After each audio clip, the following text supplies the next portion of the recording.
When I was raised in the church decades ago, there was not a lot of emphasis on apologetics and polemics. They were teaching the Bible, but not necessarily telling people how to defend the faith that much. But my feeling is that America has changed a lot since I was in high school, and the place and importance of apologetics teaching in the church, I think, should change. What do you think, Luke?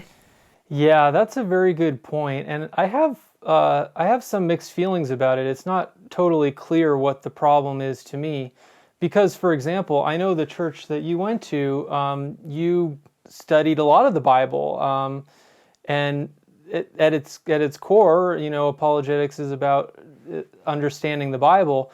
But nowadays, a lot of the churches don't even have Sunday school. They don't have Bible studies. Or if they do have Bible studies, it's more like, well, we're going to look at this book of the Bible and tell us what it means to you, rather than actually studying the Bible and trying to find out what it says. So it is a complicated picture, and I'm not quite sure what the answer is. My concern is, from what I've seen, how America has changed over the last 50 years. There has been a change in the immigration law. Around 1965, there was a total change in the immigration law. And also, our culture has changed. So what I see as the two biggest challenges for the church today, both require apologetics and maybe some polemics, which we haven't spoken about much. But those two challenges are, number one, young people are leaving the church. Many people are leaving the church. Adults are leaving the church.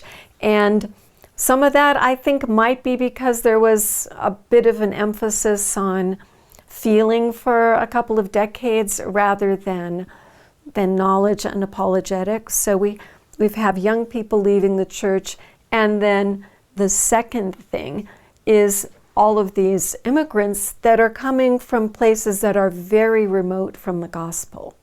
Muslims, Hindus, Sikhs, many other faiths that don't even know the gospel, let alone are discipled to follow what the Bible teaches.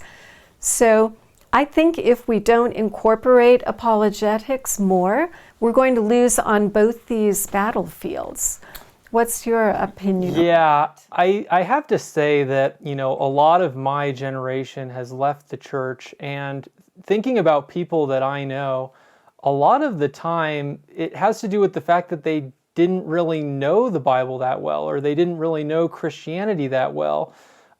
They learned from one of their professors that there's some problem with Christianity and they didn't know how to answer it, or frankly, most of the time there's a heart issue where they really want to live the lifestyle of sin, but I think people will sometimes be motivated in that way, but they have to be justified rationally. And I think for a lot of people, they get rational justification from the world.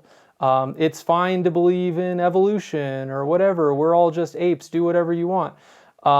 This is the way that people think about some of these things. And so, yeah, I think that impacts a lot of people. And if they haven't really studied the Bible, if they don't really have a reason to believe it's true, then as soon as they encounter someone from the world who tells them that it's not true and gives them a reason, that can be very convincing to them. So how could we change this? How could we encourage churches to meet this need? Maybe we just have to ask you viewers out there. I don't know if we have enough reasons. I think we have a few ideas, but we have to at least recognize the problem. As they say with alcoholics, you at least have to recognize the problem before you can do anything about it. Yeah, absolutely. And I think, the thing is, young people do have these questions. So many of the people who have left Christianity say that they had a question that they felt like they couldn't they couldn't ask, or the pastor didn't want to answer it. They felt like even asking questions was somehow against the faith. And that really made them think there was a problem.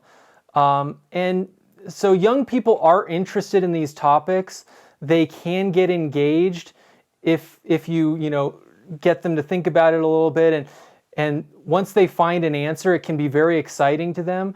So I think that apologetics is very important, especially for our youth today.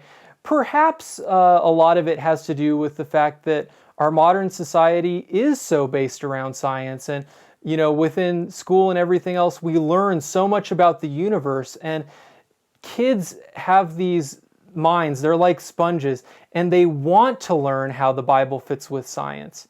But they're not getting that message. I think in many cases they're not getting that message.